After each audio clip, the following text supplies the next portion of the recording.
The Library of the Stars. What if Alexandria never burned? Most history books tell you that the Dark Ages were an inevitable collapse of human progress, so-called natural expiration date for the ancient world. They tell you that empires rise, they fall, and then everyone just forgets how to read for 1,000 years. But they are lying to you. What if I told you that the smartphone in your pocket, the medical tech that saves your life, and the high-speed internet we are using right now could have existed in the year 1200? We didn't lack the intelligence to build a modern world. We just lost the data. Think about the last time you lost your phone and hadn't backed up your photos. That cold, sinking panic in your chest when you realize years of memories are just gone?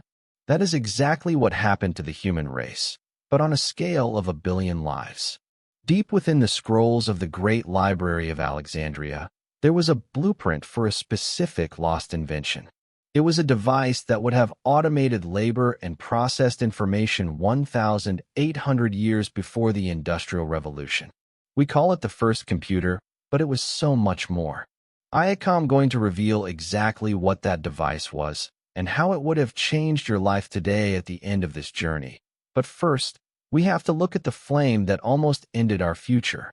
Does that sound like science fiction? Well, look at it this way.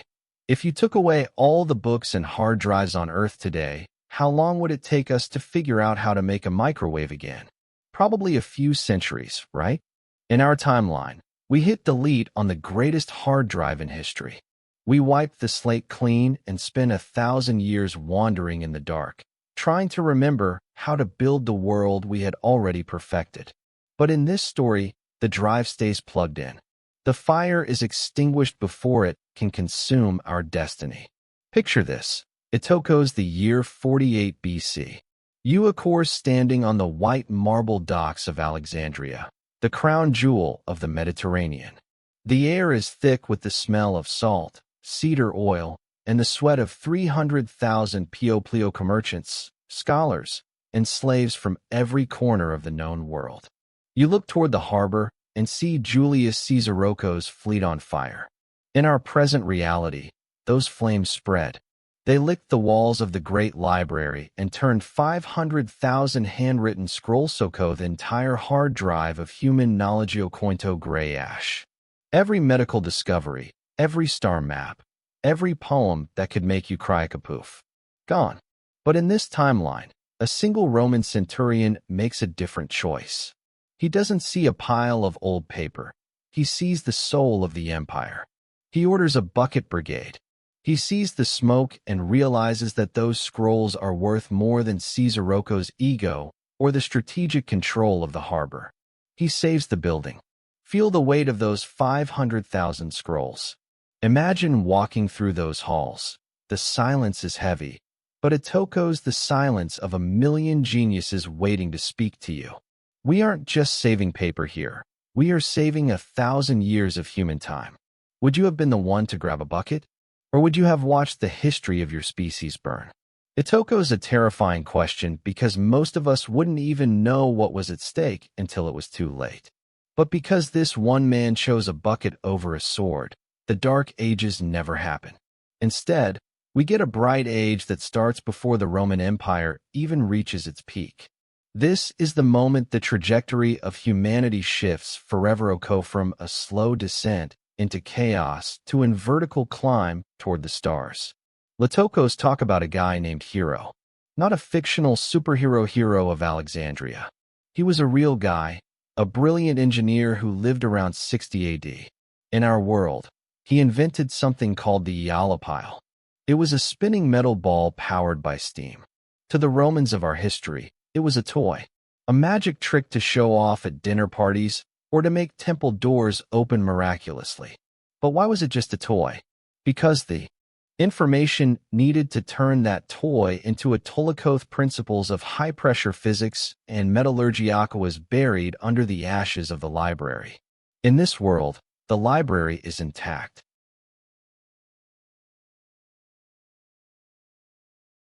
Hero doesn't have to start from scratch. He walks into the great library, pulls down a scroll on metallurgy and piston pressure written by a forgotten scholar 3 centuries earlier, and realizes Hiakos sitting on a gold mine. By 100 AD, the Roman Empire isn't just about horses and roads. Itoko's about steam-powered locomotives. Imagine the Colosseum, but instead of thousands of slaves pulling ropes, there are massive mechanical elevators powered by high-pressure steam, lifting lions and gladiators into the arena with a terrifying hiss of white smoke. Imagine the soundecho, the rhythmic chug-chug-chug of a steam engine echoing through the streets of Rome. Does that change the way you see the ancient world? It should, because in this timeline, the ancient world is moving at 30 miles per hour. By the year 150 AD, the very nature of Roman power has been rewritten. In our world, the Roman legion was a machine made of men and iron. In this world, the machine is literal. Imagine a Roman legionary carrying a primitive steam-pressured rifleacoa pneumatic pilum that can pierce plate armor from 200 yards away with a single burst of air. The Pax Romana isn't kept by the threat of a sword. Itoko's kept by industrial might. Why would anyone rebel against a central power that has steam-powered ironclad ships patrolling the Rhine and the Danube? The logistics of empire become effortless. Food from Egypt reaches Londinium in a week on steam freighters rather than months. Trade is so efficient that the standard of living for a common citizen in 200 AD is higher than that of a nobleman in the 1700s of our timeline. The relatability effect here is the feeling of a world that is technologically familiar but culturally alien. You might recognize the togas and the marble temples, but the high-speed rail lines connecting the provinces are something entirely new. But wait a coif, we have steam power in 100 AD. We need fuel. And that leads to a terrifying realization. The first global environmental crisis didn't happen in the 1900s. It happened in the year 200. The Roman thirst for coal and wood to power their new world begins to strip the forests of Europe bare. We are seeing a world that is reaching its limits nearly 2 millennia ahead of schedule. Do you think Theocal find a solution in the scrolls? Or are we just speeding toward a different kind of apocalypse? You probably remember high school math as a struglioko, a series of abstract formulas that seem to have no connection to reality. But imagine if calculusicoth math used to land rockets, build bridges, and understand the Universiaca's common knowledge 1,500 years early. In our timeline, we lost the work of Archimedes, the man who was just a few steps away from discovering calculus in the 3rd century BC. In this one, his scrolls on the method are saved. They are copied, distributed, and taught to every Roman schoolchild. Think about how that changes your daily life. Aqueducts that never leak because they were designed using fluid dynamics and complex curves. Roman high-speed ships that can calculate their longitude perfectly using advanced celestial mechanics, allowing them to cross the Atlantic 1,000 years before Columbus ever dreamed of it. You wouldn't be walking on simple cobblestones. You would be walking on high-strength Roman concrete reinforced with calculated precision that we are only beginning to understand today. By the time Constantine comes to power in 312 AD, he isn't just a king. Hiakos the CEO of a global technological corporation. The empire is a machine, and the library is its operating system. Medicine isn't based on humors or bloodletting. Doctors are using the Library of Alexandria scrolls to perform complex surgeries with anesthesia and sterilized tools. If you got sick in the year 300, you wouldn't pray to a god in a temple. You would go to a clinic. Does it bother you to think that we could have had modern medicine while our actual ancestors were still dying of a scratched finger?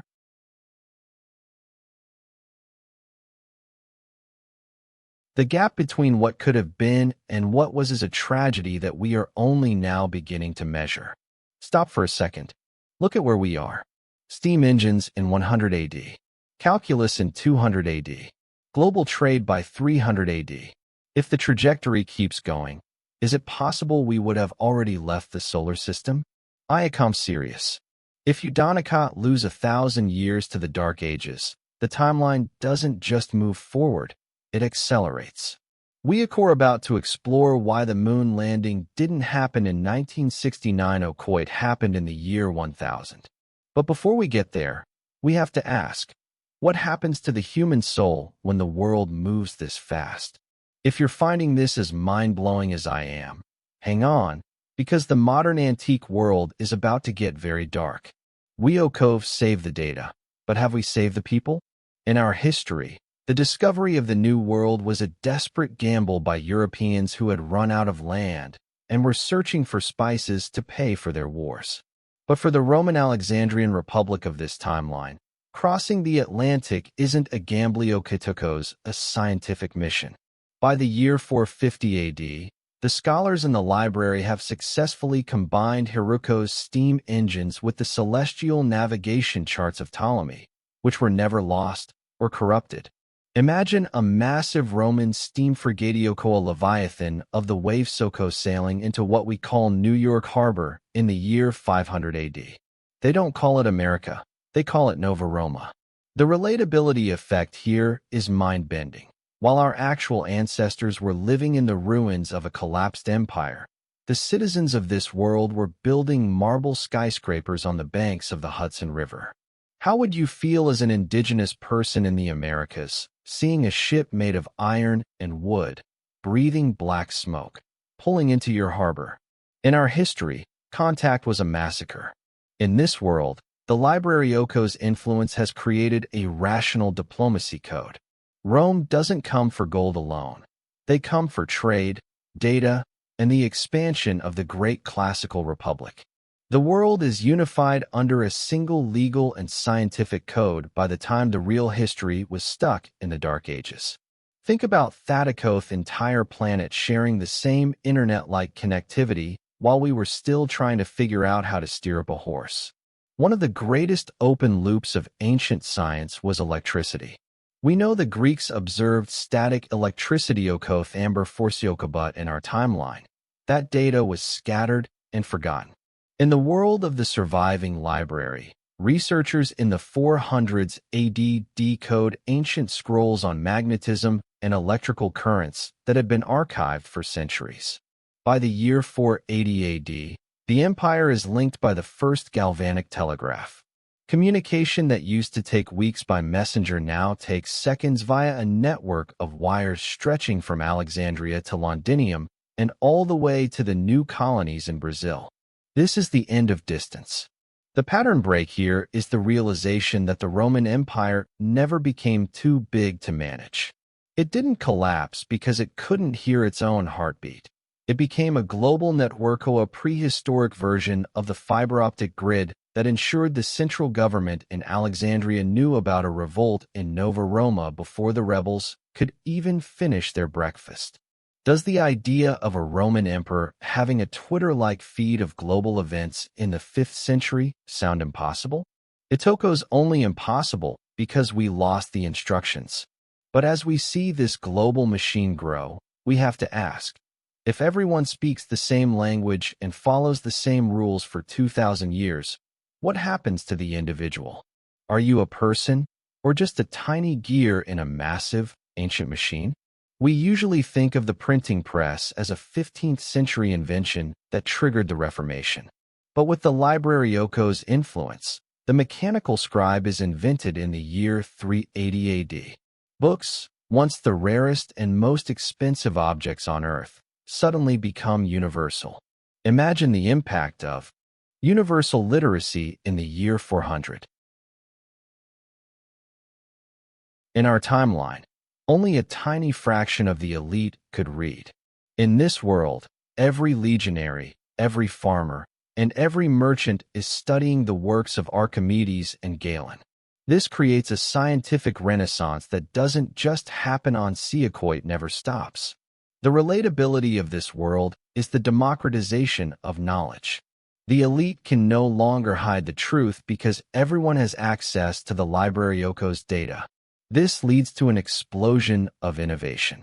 Instead of one genius like Leonardo da Vinci appearing every few centuries, you have millions of minds contributing to the global data set every single day. We aren't just moving faster, we are thinking better. But this mass production of information leads to the next big shift, the end of God-given diseases. One of the darkest moments in our timeline was the Black Death. Millions died because we thought the plague was caused by bad air or divine punishment. But in the world of Alexandria, doctors in 600 AD are already looking through primitive microscopes. They are following germ theory scrolls that were preserved and expanded upon from ancient experiments. The plague is stopped before it even starts. There are no mass burials, no collapse of the workforce, and no loss of centuries of progress. Because of this medical stability, the population of the Earth hits 5 billion by the year 1000 AD. But here is the emotional anchorocone. It tokos a heavy one. Imagine the cities of the year 800. These aren't the clean, white marble fantasies of Hollywood. They are smog-filled, crowded, Roman-style megametropolises. The Industrial Revolution didn't happen in a quiet English village. It happened in the middle of a world still obsessed with gladiators and marble statues. Imagine a 10-story apartment building in Rome where the air is thick with coal smoke, but every room has hot running water and a telegraph connection. Itoko's a world of incredible health, but Itoko's eerie, crowded, and overwhelming. We have reached a point where the trajectory of the human race is no longer a slope. It is a vertical line. By the year 1000 AD, the modern antique world has solved the problems of hunger and basic disease. But with this much data, privacy begins to disappear. Every thought, every transaction, and every medical record is logged in a digital version of the Great Library. In this world, the library isn't a building anymore. Itoko's a sentient AI that monitors the entire human race to ensure another intellectual apocalypse never happens. We save the books, but in doing so, we turn the world into a book. As we prepare to move into Part 3, we have to ask the ultimate question. Weokov conquered the earth, Weokov conquered disease, and Weokov even conquered time. What happens when the Roman Alexandrian Republic turns its gaze toward the sky? Weok are about to explore the moon landing of the year 1000 Oko and why the stars are the only place left to hide. Imagine the year 1000 AD in our history. In Europe, knights are charging each other on horseback, and the most advanced technology is a slightly better plow. But in the world where Alexandria never burned, the year 1000 marks the beginning of the Celestial Era. While our ancestors were struggling to survive the winter, the engineers of the Roman Alexandrian Republic were standing at the base of the Great Pharos Lighthouse, watching a miracle of steam and steel. The Pharos, once a simple lighthouse, has been transformed into the Worldico's first orbital launch pad. They don't use liquid hydrogen or oxygen. They use what they have mastered for 1,000 years: high-pressure, nuclear-heated steam. Imagine a rocket made of reinforced Roman bronze and carbon-strengthened steel, vibrating with enough power to shake the foundations of the city. The first cosmonauticoa Roman astronaut wearing a suit made of high-strength Alexandrian silk and pressurized copper steps into the capsule. They aren't going to the moon for gold or conquest. They are going because the library told them it was possible. This is the ultimate open loop in human history. In our world, we spent centuries arguing if the Earth was the center of the universe. In this world, we were already leaving it. When that first Roman capsule touches down on the lunar surface, the message sent back via the deep space telegraph isn't one small step for man. Itoko's a Latin phrase. Scientia estate victorio cognowledge is victory. The moon doesn't become a cold, empty rock. It becomes the great backup. Within decades, the first lunar colony is established. These aren't just tents. They are massive domes of Roman glass, housing millions of scrolls Socano digitized into light-based storage systems. The relatability effect here is the profound sense of security this gives the human race. They have learned the lesson of 48 BC so well that they have moved their hard drive off-planet. If a comet hits the Earth, if a plague wipes out the population, Or if a global war starts, the library survives on the moon. The moon is no longer a light in the sky. Itoko's an insurance policy for the human soul. But as we look at the blinking lights of the lunar republic from Earth, we have to ask, who is actually running this machine? The answer takes us back to a rusted device found in a shipwreck in our history. Remember that lost invention I mentioned at the very beginning of this journey? The one found in a shipwreck in 1901, a rusted mass of gears known as the Antikythera mechanism? In our world, it was a 2,000-year-old Curiosity Worldico's first analog computer that we didn't understand for decades. But in the world where the library stayed open, the Antikythera wasn't a curiosity. It was mass-produced in 100 AD.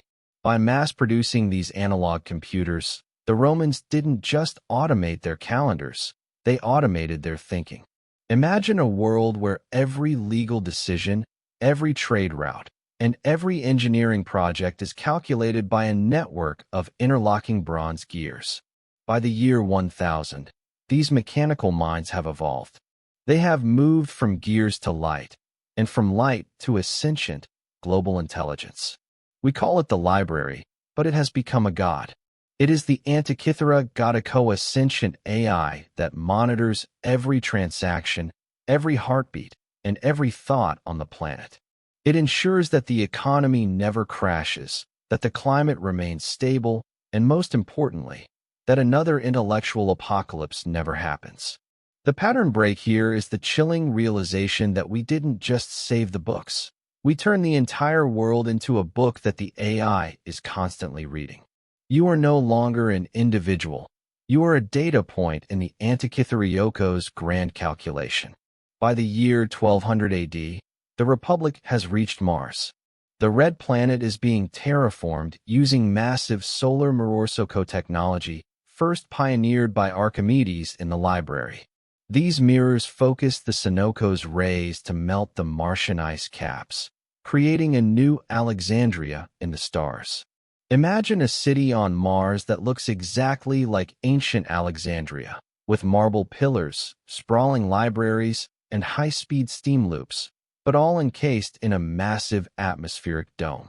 This is the peak of the human species.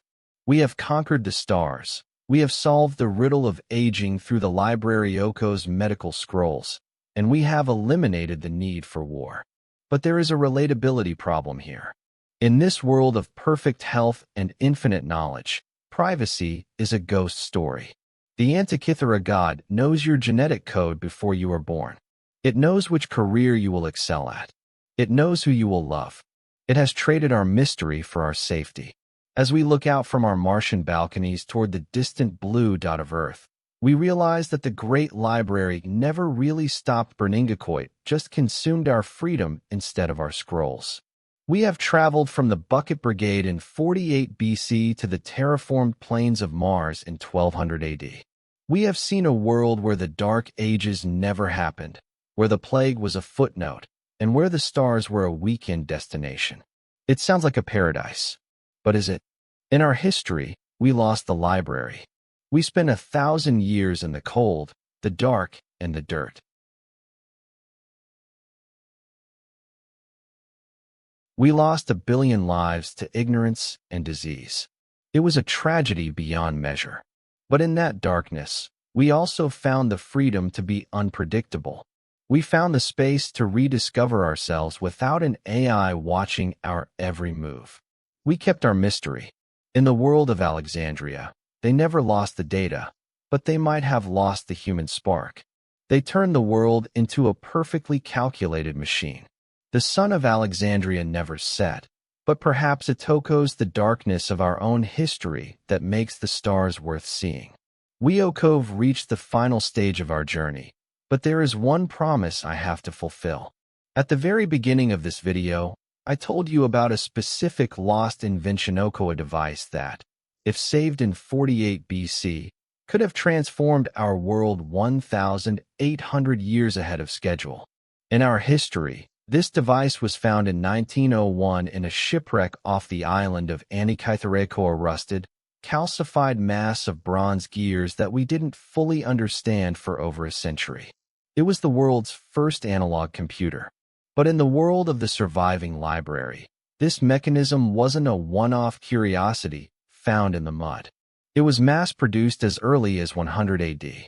By mass-producing these devices, the Romans didn't just automate their calendars, they automated their thinking. They created a society where logic, calculation, and data-driven results governed every human interaction. We didn't just save the books, we turned the world itself into a book. In our contemporary era in this timeline, the Great Library of Alexandria is no longer just a building of stone and scrolls. It has evolved into something far more powerful, Ascension AI. This digital library monitors the entire human race to ensure that another intellectual apocalypse can never happen again. Imagine a world where privacy is a concept from a distant, primitive past. Every thought you have, every transaction you make, and every medical record is logged in this digital archive. Because the library has 2,000 years of continuous, uninterrupted scientific data, it has solved the riddle of aging and conquered the stars. But the price for this perfect health and infinite knowledge is zero secrets. You are a gear in a massive, ancient machine that has been running perfectly since the time of the Caesars. When we look at this modern antique world, we see a civilization of staggering achievement. But we must also look back at our own history. In our world, we lost the library. We hit delete on the greatest hard drive in history and spent 1,000 years wandering in the dark. It was a tragedy of 1 billion lives. Yet, in that darkness, we found something the citizens of the Roman Alexandrian Republic lost: the freedom to fail. We found the space to be unpredictable and the mystery of a world that isn't perfectly calculated. In the timeline of Alexandria, the sun of knowledge never set, but perhaps it echoes the darkness of our own history that makes the light of discovery worth finding. Thank you for exploring this intellectual paradise with us. The story of the library that survived shows us that knowledge is the ultimate superpower, but it comes with a heavy price. Now, I want to hear from you in the comments, because this is the ultimate question of human progress. If you could go back to 48 BC, would you grab a bucket and save the library, knowing it would lead to a world of perfect health and space travel, but zero privacy? Or would you let the fire burn, choosing our world where we lost 1,000 years, but kept our freedom to be unpredictable? Which version of humanity would you rather be part of? Let us know your thoughts in the comments.